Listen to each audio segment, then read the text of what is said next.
Thank you everyone for coming. I see people are still getting settled in. There's 3 spots up here in the front if you want to come join us at the top of the stage. So welcome to our panel discussion this afternoon. We're talking about getting girls into the game, keeping them playing, the power of sport as a catalyst for health, nutrition, and of course, gender equality.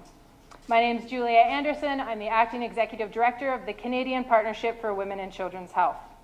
CanWaCH is a partnership of over 100 organizations working in with thousands of Canadians across the globe. And our goal is to advance the health and rights of women and girls. I'm joined by 5 esteemed speakers. Very, very honored to be sharing the stage. They're all going to share with you their perspectives on women and girls, gender equality, hockey, youth advocacy, health, and nutrition. We're going to talk about progress, and we're going to talk about where are the gaps. What are the steps that still need to be taken to ensure that all girls, no matter where they're situated, where they live, can thrive at sports and at life in general. This can only happen when girls are given a shot at life, the nutrition, the health interventions, and the things they need. Canadian leadership is working to create an enabling environment to give them that shot. And the same shot that has ensured that all these amazing hockey players here today have had. So I'm now pleased to introduce our panelists. They're each going to speak I'll introduce them, they'll speak for a minute, and then I'll ask them some questions.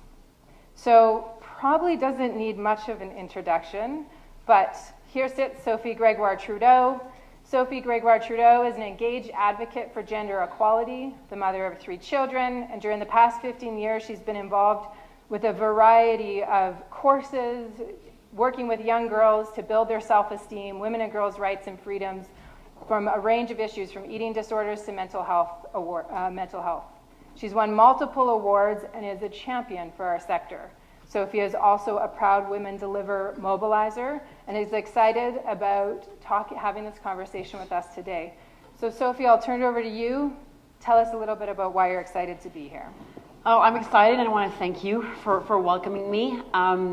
Sports have played such an important role in my life.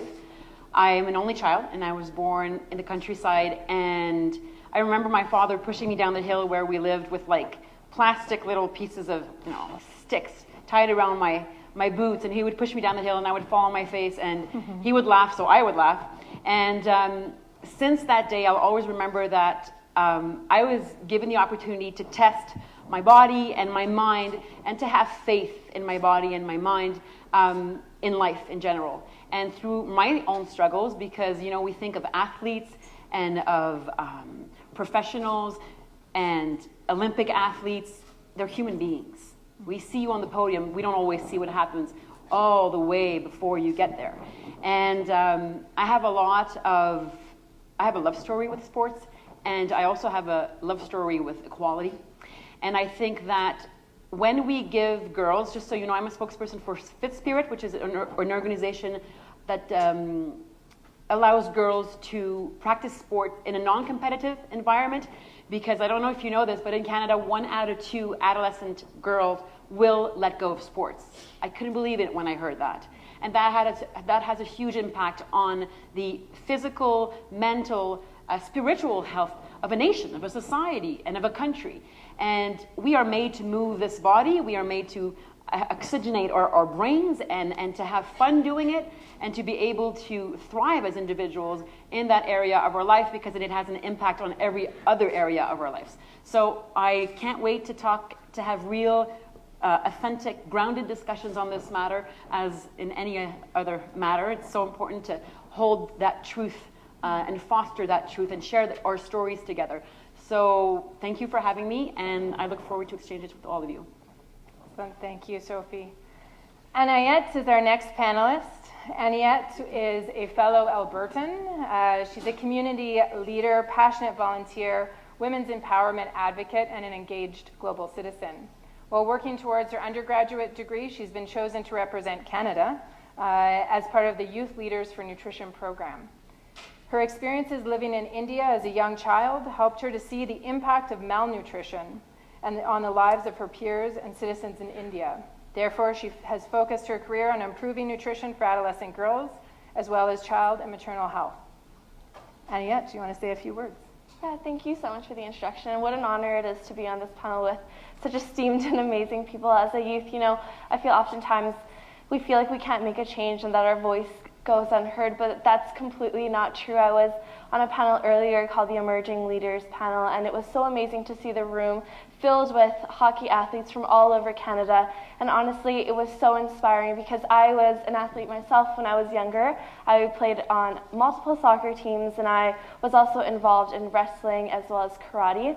And, people don't technically really think that I can do wrestling or karate. I'm kind of like a petite woman, and sometimes I come off a little bit more professional. But, it's really about these sports that you play when you're young and even when you're older that make all the difference, because some of the barriers can often be that these are male-dominated sports and you feel like, you don't fit in. But what mattered most was that I connected with the other girls that were wrestling alongside me. And before we went out to matches, before we went out to games, we would remind ourselves why we're here.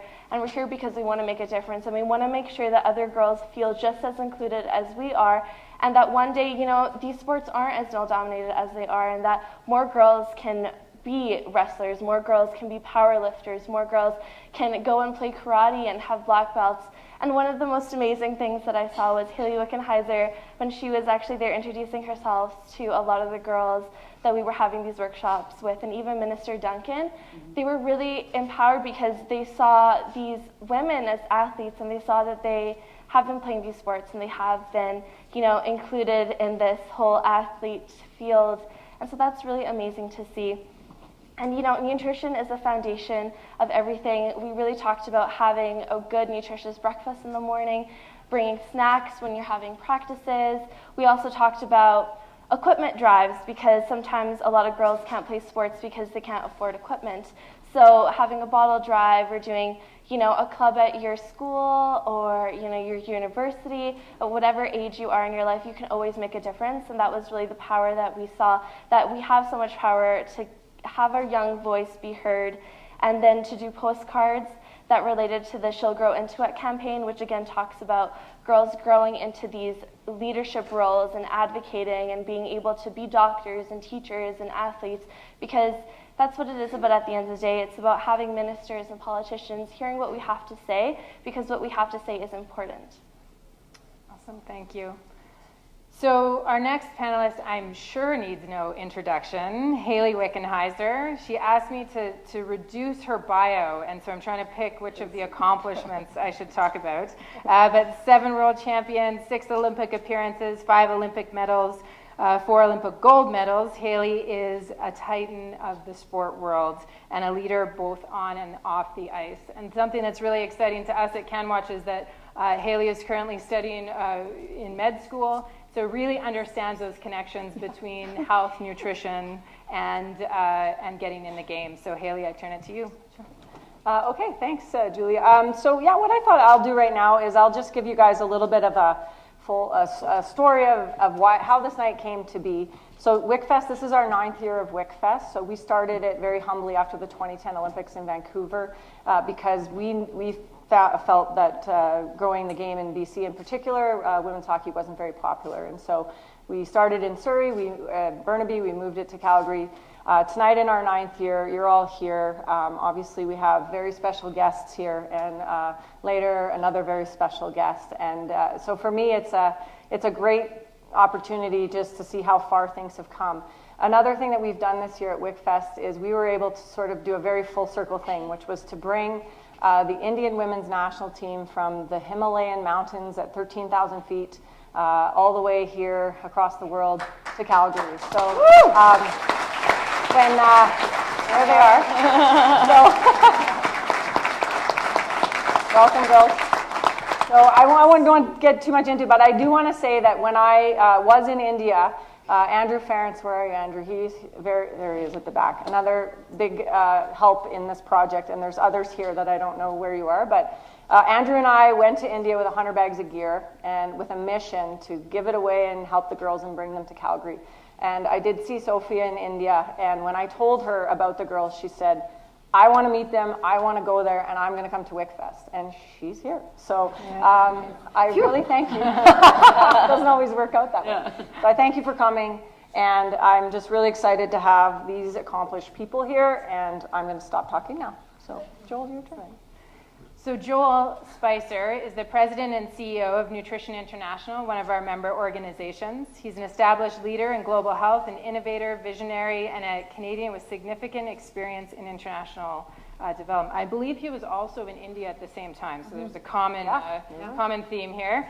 Joel has achieved great success on many development issues, including nutrition, health, maternal and child health programs, TB control, HIV programming, and the list goes on. His far-ranging experience has included postings around the world, from Ottawa to Washington, Senegal to Indonesia, and most recently in Geneva. Joel, I turn it to you, my friend, for a few words. Thanks. I'm also grateful to be here, and thank you, Hayley, for what you're doing here, and thanks to all of you for being here. I often think when you hear your bio that you should just ask your little kids to say one thing about you. I did this, actually. Whoops. And they said, my dad's not very good at hockey. He's fun to play with outside, and he sometimes cooks. That would be my actual bio. But just on the India piece, yeah, I travel a lot in my job to India and to Asia and to Africa, and I get a chance to meet with a lot of different girls. And Sophie, we were there meeting 6 or 7 adolescent girls who had never been on an airplane, who flew out. And there are 2 things that come together for me and why I'm excited about being here. One, I love that WickFest is trying to get more girls in the game. I think it's great. But one thing about Canadians is we care about the world around us and the world that we're in. And so we can't but help think about our colleagues in India, our colleagues all around the world. And the fact of the matter is that malnutrition is holding 1 out of every 3 girls back. They're actually never able to get in the game because they don't have access to good nutrition throughout their life. So they're not able to go to school, they're not able to be at their full potential. And I think that's something that we can fix. And so what's exciting for me is to draw that connection between girls in Canada and girls all around the world. And I think we can make a huge difference in that regard. So that's why I'm excited to be here. Excellent, thanks, Joel. Next, we have Maria Dennis. Maria is the Director of Player Health and Safety and Associate Counsel at the National Hockey League Players Association, based out of Toronto. She's engaged in a number of joint health and safety initiatives with the league, as well as the Advisory Committee on Accelerating Growth of Girls Hockey, a subject that I'm sure you all hold dear, a joint initiative to increase female participation in youth hockey. Ms. Dennis is a staunch advocate for athletes' rights, and she believes in playing sports and enjoying sports is for all. And she's here. She played on a team, I believe, with Hayley. I hope you talk about that. I think there was a roller team or something like that. That's just here a rumor. Here and excited to tell us about her experiences at the league. Thank you for the introduction, and thank you so much for inviting me to be on this esteemed panel. Welcome to everybody. I'm excited to be here. Sports has played a huge role in my life, specifically hockey. It helped develop who I am as a person. It developed my personality. I learned a lot from hockey. I learned how to be a leader. I learned how to work with my teammates, so teamwork. I learned about hard work and dedication. I learned how to overcome challenges.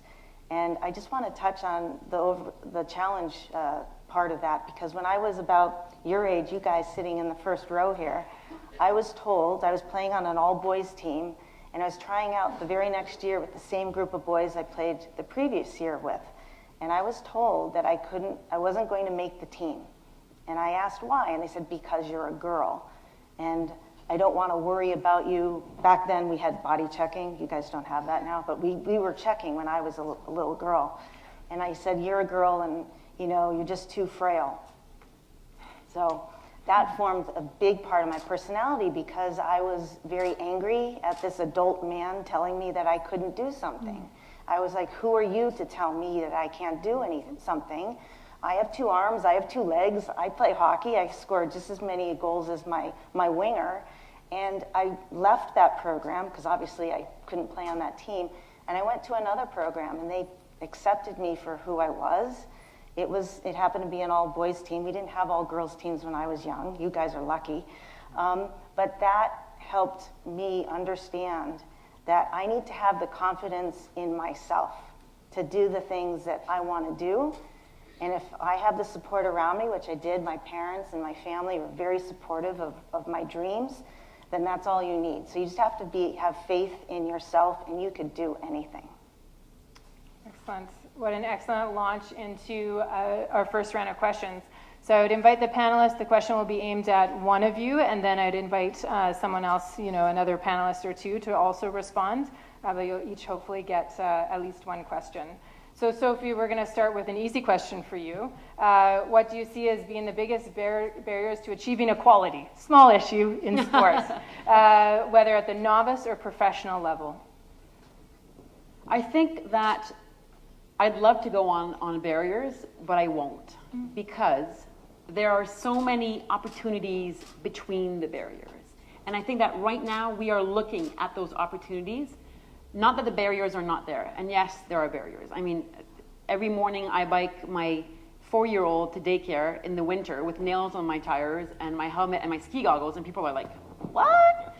It's kind of like there's still stereotypes and stigma around girls being tough and liking speed and performance, as if that takes anything away from our femininity. Quite the opposite. But how are we raising our boys and girls is the question. I think that is the true barrier, but also the truest of all opportunities. How in our own families, as parents, uncles, mentors, friends, whatever, how do we talk about one another, boys and girls, within our own family units? We tell our girls very often, come on, you can do it, you can be one of the boys. What do we tell the boys? Do we tell them, hey, you can be as expressive and creative as a girl? You can rise to the surface, and whatever's repressed in there, because boys have a lot of repressed emotions because they were raised as well in a culture that just boxes them into this notion of masculinity. And not only do we suffer because of it, but they suffer as well. And as a youth advocate, when I talk to young people, they confide. The boys don't have so many mentors to look up to that are stable, wise, grounded, and they are worth all that. Boys are meant to become wise, grounded, and evolved, and beautifully intelligent creatures. And of course, girls too, but the dynamics that happen around the family table, in our schools, in our public areas, they determine how we seek or see familiarity within one another.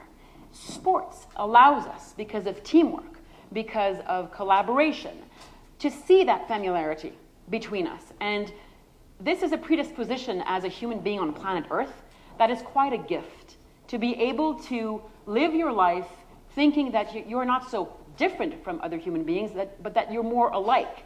And if we raise our boys and girls to think that, yeah, we have natural penchants and inclinations that are different, that's just fine. But I have 2 boys and 1 girl, so I see that from a young age. But our similarities are so much greater than our differences. And I think that's a life lesson.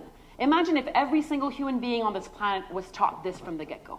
You are so much more similar to other human beings than you are different. I mean, I think we'd have a more peaceful Earth. The barrier is the opportunity.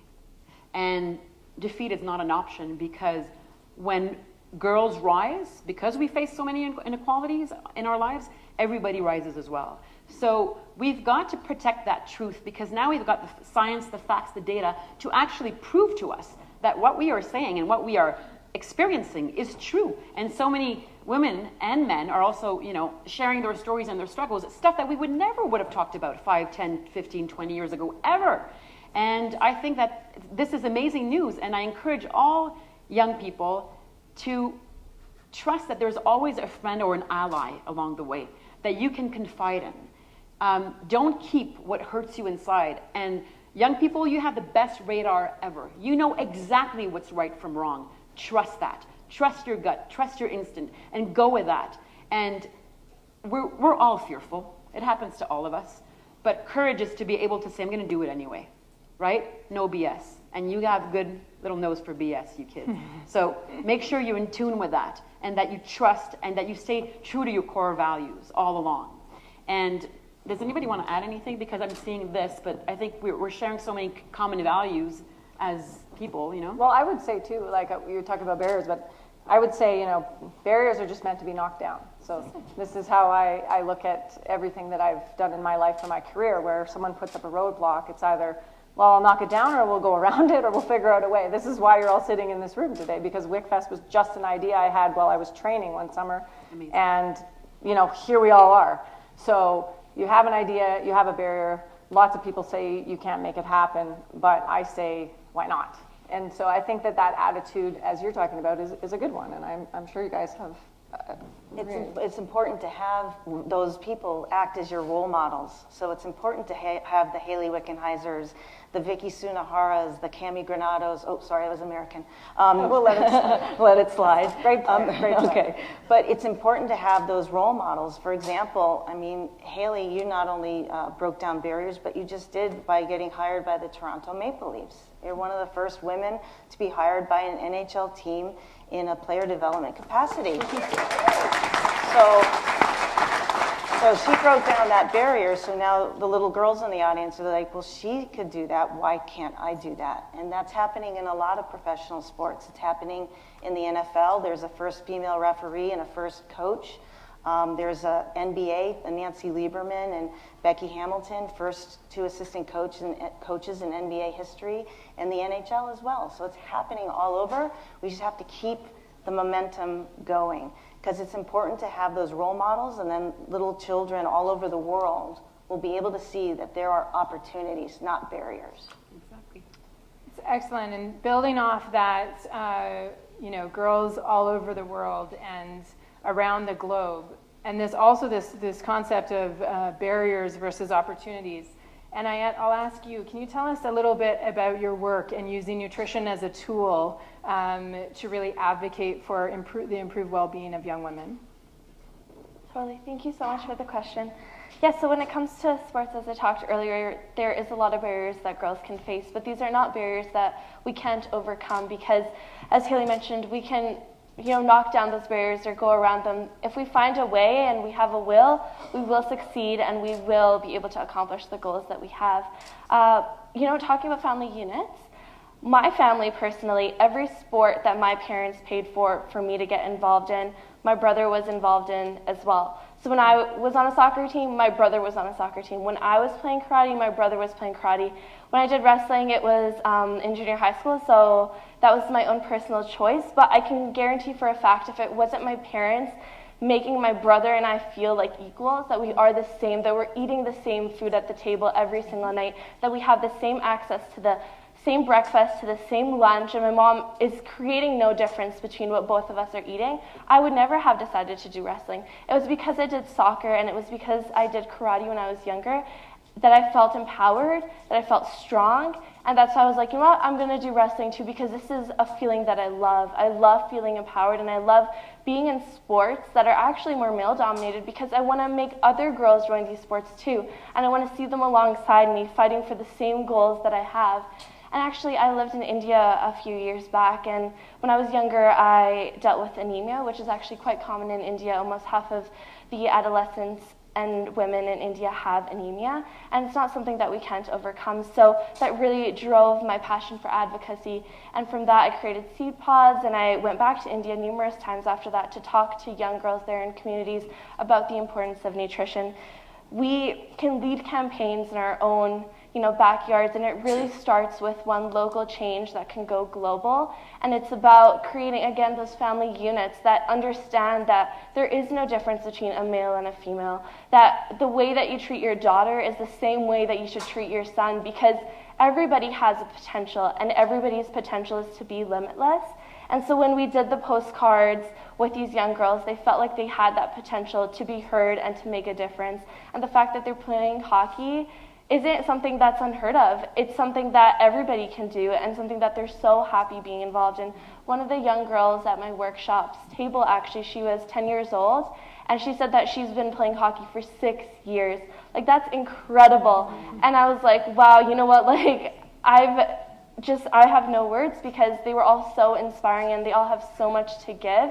And I think that's what we need to do. We need to remind our children, we need to remind our brothers and sisters and our peers that we can make a difference, that we can overcome these challenges, and that girls have the power to change that, and that everyone's equal, and that, you know what, at the end of the day, when they're coming home and they've played this game, regardless of whether they've won that game or not, it's the fact that they went out and played. It's the fact that they showed up. And I think that's amazing. Excellent. Does anyone want to invite responses, thoughts? Yeah, I've got one, and it's related to what you're saying, but it's also related to the increasing realization that I'm on a panel of women. I'm on a panel, but I'm on a panel of women who have, in their own way, been breaking prejudice and exclusion their whole lives. And I'm thinking about that in the context of having a 6-year-old daughter, as well as 2 boys. And the realization that my 6-year-old daughter will have a much easier road to walk because of people that have pushed the envelope is something I'm really grateful for. And I think in many ways they'll take it for granted, and maybe that is the biggest sign that you've succeeded, is when people no longer think it's unusual, but they think it's totally normal. So, boy, I'm glad I'm on the panel with you guys. Well, it's interesting because self-esteem experts, psychologists will tell you that in the development of self-esteem in boys and girls, it is a little bit different. Not the same hormones are in play. And, you know, girls will build their self-esteem a lot on their capacity to sustain intimate relationships, healthy intimate relationships. And boys will test their capacities a lot through sports because of the culture that we've been living in and all that. But yes, it is different. But the impact that a father or a male mentor can have on the development of self-esteem of a young girl is incredible. So to all the fathers and the men who are close to girls, the power that you have is immense. And you can move spirits, hearts, and every small gesture counts. Every word that you use to describe girls and women in your own household changes. We hear it and we keep it in ourselves forever, trust me. Right? Absolutely. It stays with us. So we want you as allies and we need you as allies. And I think that it's really at the core of equality is to be able to work hand in hand. That can't be understated enough or overstated enough, because my father put me on the ice when I was 6 years old, and I grew up in the 70s, way before your time, where girls didn't play hockey. I mean, it just wasn't done. So I asked him, to this day I will ask him, and he gives me the same answer. But I asked him, why did you think it was okay to put me on the ice with 20 other boys in 1970s, like 71 or 72? He said, I didn't think anything of it. I just thought it was no big deal. For him to think that in that part of our history was amazing. And that impacted my whole life, and it changed my whole life. I'll be forever grateful to him for doing that. So it's amazing. So men play a large part in this whole process. And building on that question of history, that leads us into our next question. So what progress have you seen, Hayley? You've been in the sport for some time, particularly in Canada in terms of achieving gender equality and just in general in sport since your career started. Well, a ton, but I would like to do this. Where's Diskit? I know you're back there. Are you here, Diskit? Come up here, Diskit from India. Woo! Indian team. Woo! Yeah. So the progress that I've made, that we've made in Canada is immense. So just come stand here. Come stand here. Diskit is the spokesperson. She's the honorary. But I'm more interested, actually. I would like to ask you, because I'm a Canadian girl that played hockey, and it was hard. My dad is right there, and my mom. And without them, just wave. I put you on the spot, wave. There, you people there. Yay! If they didn't believe that so if they didn't think when I was your age, a little younger, that a girl could play hockey and do anything that a boy couldn't do, then I wouldn't be standing here today. So I'm here because of them. But I want to know about you girls in India, and what is your life like trying to play hockey? Well, it's quite a challenge for all of us to come so far here. So we are playing such a sport, which is not given so much attention back in India. So the love that we are coming here, we are sharing, we are having from the Canadian people, it's so good.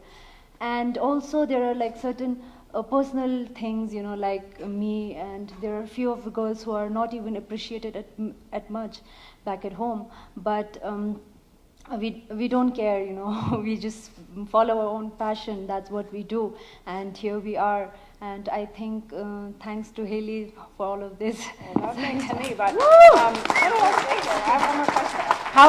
So the boys that play hockey, the men that play hockey, how is it for a girl to play hockey in India? What is life like? Yeah, so initially, you know, frankly speaking, we didn't know that women do play ice hockey. Neither did I. I didn't either. Yeah, so you know, later we used to see the men's playing, you know, like the local championships, which the Ladakh Winter Sports Club play. There's a local club. We didn't know that girls do play. So we used to most of us we started playing either figure skating or speed skating. So we used to do that, and during the intervals, they used to have a particular match, and during the intervals, the girls used to just, you know, go either do speed skating or figure skating. We used to do just that. And later on, when we grew up a bit, and then we were more prone to internet, and you know, there were lots of Indo-Canadian women's come to lay and play hockey. So we got to know that girls do play hockey. So we started stealing the men's, like a few of them, they steal their brothers' hockey gear. Yeah, they do it, and we learned like that, you know, and looking up to them, and you know, like how they do moves, and we also started learning that, and yeah, and then that's how we do it. Awesome. Yeah. Great. Well, I won't put you on the spot anymore, but thanks. Thanks. So my answer to everything she said was, we did the same things. We're just 30 years ahead. Interesting. Interesting. Anyone else want to jump in quickly on that? No? Move on to my next pivot point. So this is a unique moment in time. When I don't have a mic, there we go. This is a unique moment in time in which Canada has made gender equality a whole of government priority. We hosted a G7 that included adolescent girls for the first time with a real voice, a real place. How could Canadians and Canada leverage this unique moment to move the needle on gender equality in Canada, but also around the world? Joel, that question's for you. Yeah, thanks. A couple of reflections on that. The first is, in a lot of Western countries, when we talk about gender equality, a lot of the dialogue is about breaking the glass ceiling, getting more women CEOs, getting more women in leadership, getting more women on boards. And this is awesome. This is great. But we can't forget there's also an element which I call the sticky floor, in the sense that there are millions of people that don't even have the luxury of getting close to the ceiling. They're still being held back and held down by things like malnutrition, by things that keep them out of the game at the beginning. So that's one reflection, that we've got to do both.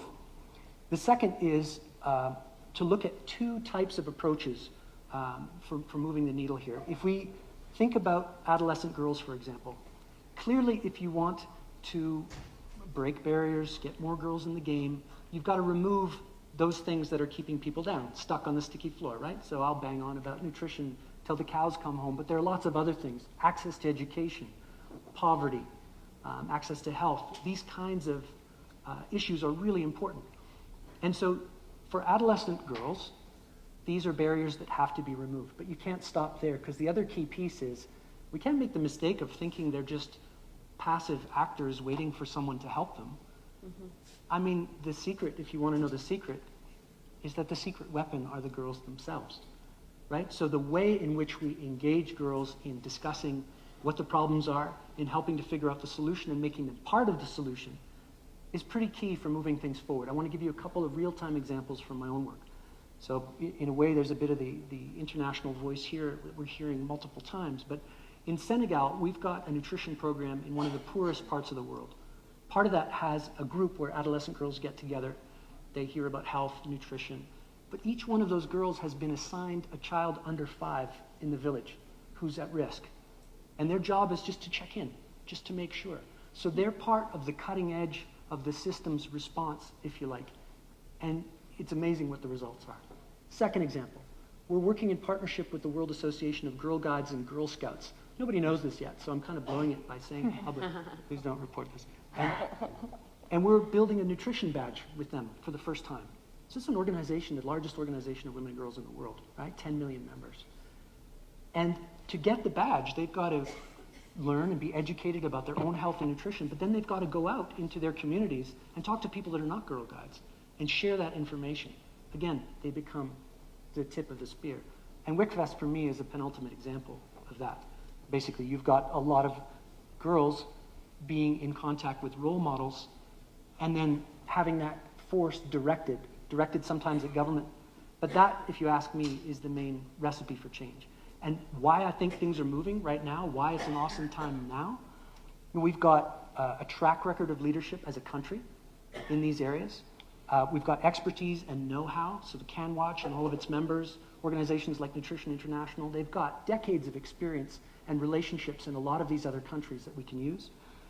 We've got leadership and champions, and I am surrounded by them on this panel, right? And most importantly, we've got you.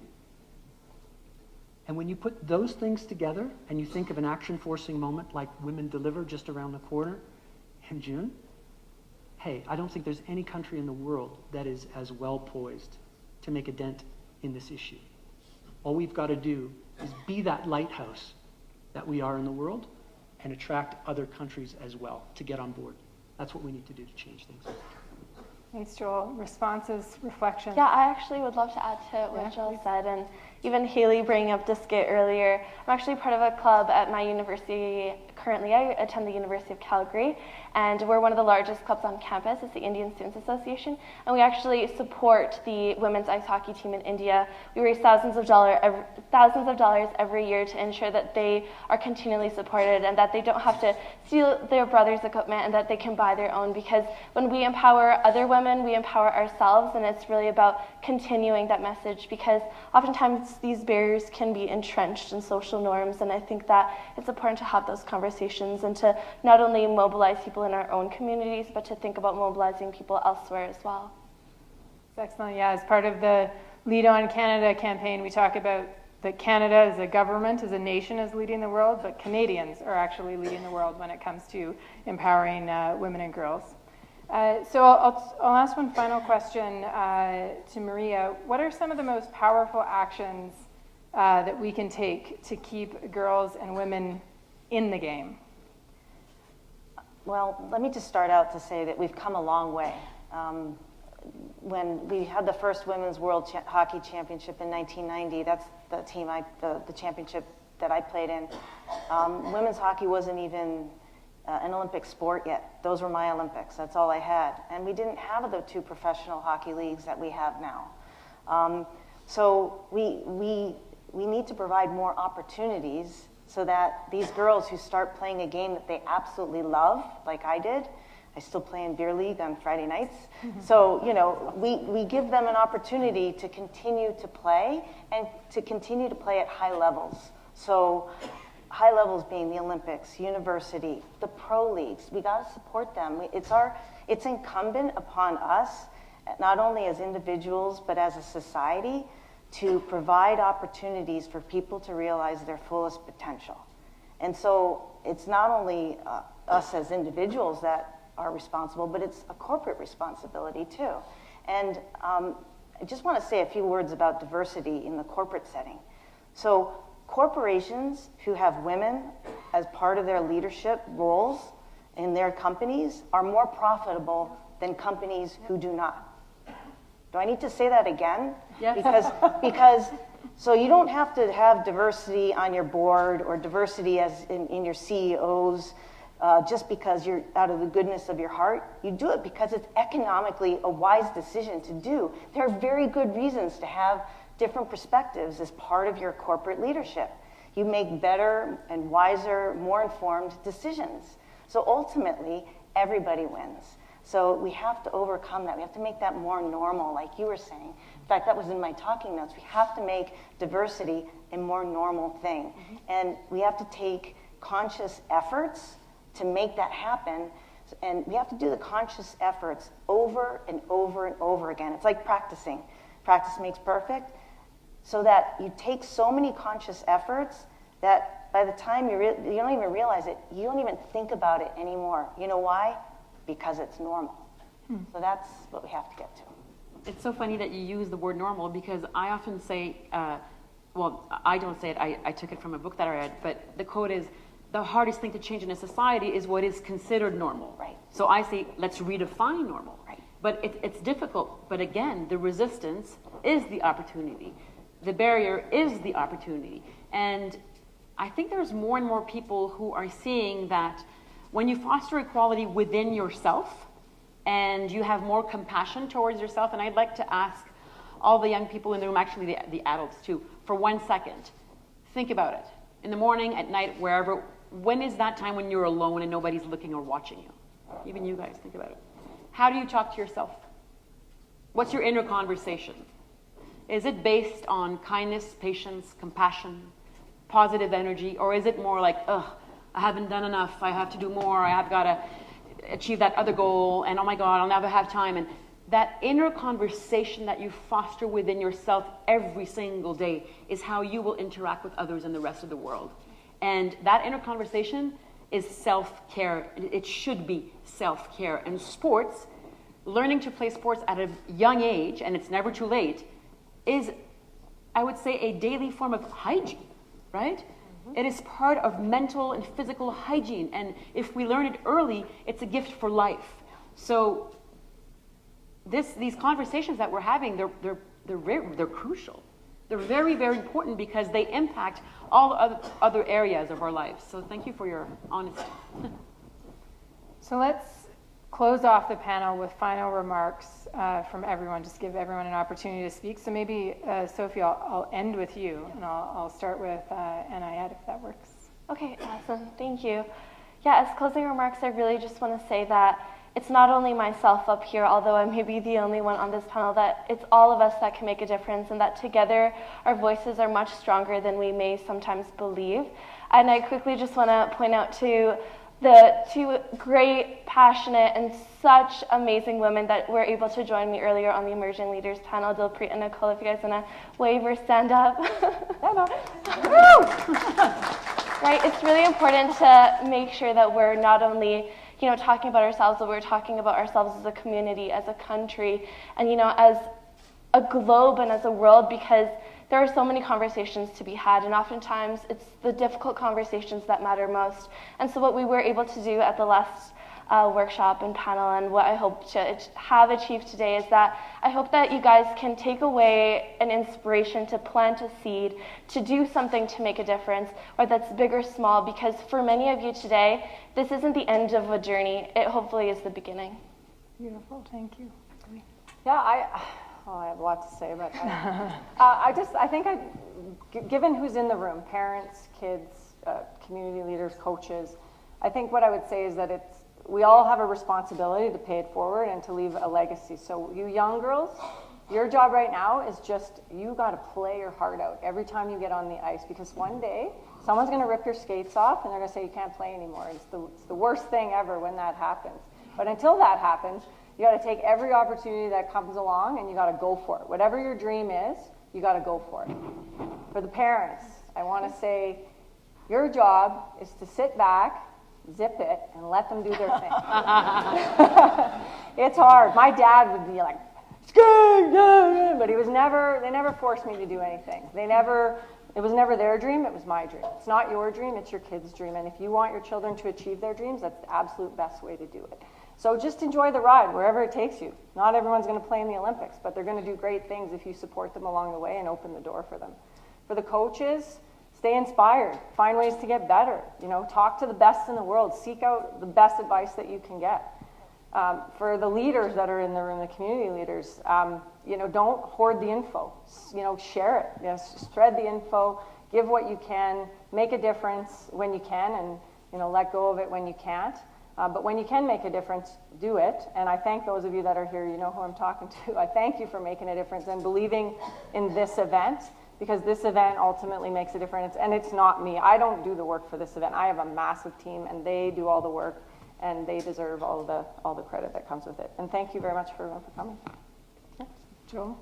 I'm phoning Hayley Wickenheiser for parenting advice. Oh, that's not a good idea. Just zip it. Zip it. Yeah. There you go. That's what I need to do. Listen, a couple of thoughts. When I go see projects, there's always part of the missions that I love the most, and that's when a small group of girls, we'll sit down with our team and we'll get to say, so is it working? What do you think? What should we be doing differently? And then just get a sense of how they're doing. We always ask them, what do you dream of being? Right? And they have these awesome answers. Some of them say, I want to be a pilot, I want to be an astronaut, I want to be an artist. There are a couple that say, not I want to be, I'm going to be the president. I'm going to be the prime minister. But sometimes, if I'm honest, there are a few girls who don't say anything at all. Because they haven't had the kind of life that allows them to have the confidence that their dreams will ever become reality. And that's the part that sucks. The first part is really inspiring. And the second part reminds me about how much more we have to do. So when I was a kid growing up watching heroes on TV, there was nothing better than watching our national teams playing for our country, right? But they were mostly men. I don't remember watching a lot of girls' teams play when I was a kid. But now when we sit and we watch TV with the family, my boys are cheering for the Wickenheisers, they're cheering for the Spooners, they're cheering for the Sinclairs, and there's no difference whatsoever. They are absolutely as proud of Canadian women representing our country as they are of Canadian men. And so as things become, as we redefine normal in that way, I see net gain for all of us. More pride in our country because there are more of us kicking ass in the world is a really good place to be. So that's it. Thanks. And I'd just like to see by a show of hands, how many people go to see the Calgary Inferno play? Your local women's professional hockey team, CWHL. So how many of you go to see the Flames play? A lot of out-of-towners. How many of you go see the NHL? Okay, yeah, NHL. So, they're like this. Okay, good. Sorry, I didn't know there's so many out-of-towners. But that just brings up a point that, if you have daughters, you have sisters, you have mothers who play, you want to inspire them. So don't take them necessarily to an NHL game, although we'd love it, but also take them to see a local university women's varsity team play, or the local professional women's team if you have one in your city. Go allow them to have role models that look like them too. That's very important. I mean, obviously the NHL and the NHLPA are very supportive of women's hockey. I do sit on this advisory committee on how to accelerate the growth of girls hockey. It's very important to us to be inclusive and to have more people come to our game that we love so much. So let's all figure out ideas on how to do that, how to keep them involved, because it's very inspiring to hear about this. So you've given me so many ideas to go back to my committee to talk about, and I hope that you all go back to your teams and your families and your parents and you talk too, because it's very important to keep the movement going. Sophie, back to you. Can I be allowed to give the last words to, I would like for one courageous girl to ask a question, any question you want. Ask me or the panel, doesn't matter, please. You have the last words. Come on, chop chop. Yeah. Oh, there we go. There we go. Yeah. Yes, my love. Do you always have confidence in yourself? No, I don't. I develop my confidence. And you know how I've developed it? And we can share that after. I've developed it by testing it. And sometimes I fail, and sometimes I succeed. And I've learned more about my failures than I have through my successes. Sucks, right? But that's how life goes in so many areas of our lives. I think we learn so much when we're defeated, when it doesn't go our way, because we got to take a look at life differently, from another angle. And I always kind of dwell on the possibility that I might be wrong on something. Let me see it in another way, or from another person's point of view. Even if sometimes it makes me uncomfortable. I'm like, what? How can that person even think that? Okay, wait. Let me try to actually think like that person and see why is that person feeling that way. And when you do that, like I have chills just talking about it, because when you're able to actually have compassion and empathy and put yourself in another person's shoes or life, your life changes. And there's little miracles that you will see happen within you and around you. And I'm not afraid to say that. So thank you so much for that question, because I think that it ignites a fire in every one of us, if anybody wants to add anything else. That's a great question. Does anyone have any other questions? Any of you kids? The adults. Come are on, not girls. allowed. Come on. There's Or boys. Is she waving? Are you waving? Yes? No? Okay. Is there a boy? Yes. Yeah. Do you always have faith in yourself? Do you always have faith in yourself? No. No, actually, no. That's a hard no for me. In fact, I have a bad habit of, like, if I do 9 things right and 1 thing wrong, guess which thing I'm thinking about when I go home? I think part of the secret, though, is over time you realize that what you thought was just being weird, that was something you had to fix, is actually a key part of who you are. And so as you get older, you accept the parts, and you come to kind of like the fact that you're weird and different, right? Like, for example, Just not your wife. at the risk of oversharing, we're all adults. I don't know how we seem to you. We might seem, pretty professional or not. I don't know. But the truth is, there's a part of me, I can only speak for myself, that is a 7-year-old in pajamas. Yes. That's in here going, well, I hope nobody notices. We were all nervous before we got up here. We're very nervous. So don't be afraid, I think, is my answer to your question, because a lot of other people are probably having their own internal dialogue as well. And when we say that the resistance is the opportunity, your own resistance is your own opportunity. It happens inside of you, not just in the world. Yeah. And I would agree, like, I definitely, there's so many days where I'm just like, what am I doing with my life? Like, there's just so much going on, and I think that, right now, most of you here are children, and it's really about embrace those moments that you have right now. Just, like, believe in yourself. Oftentimes, our fears are just in our heads, and they can be easily combated if we just tell ourselves, no, like, I'm going to do this anyways because I want to, and I'm not going to let the fears, stand in the way and become my own barriers, because you can accomplish whatever you want to, and just don't let those things get to your head, and go to sleep every single night reminding yourselves of all the good things you've done and all the things that you should be grateful for, then, like, maybe that one thing that you messed up, or that question that you got wrong on a test, or maybe that game you didn't win, because life is definitely more than just, our mistakes in our lives or the days that we don't have good days. It's definitely about more than that, and I think that we're not reminded of that enough. Excellent. Well, I'm going to have to close up the panel because we're out of time. We have apparently a party to go to fairly soon, so I want to make sure we're not standing in the way. I'm inspired by these panelists. Thank you so much for sharing and giving us your words. I think we've talked today about getting girls in the game, how to keep them there, how to think differently about not only here, but all over the world. Thanks for being with us. Thanks for your questions for those that asked, and have fun at the party. Yeah, have fun, guys. Thank you. Okay. Thanks, guys.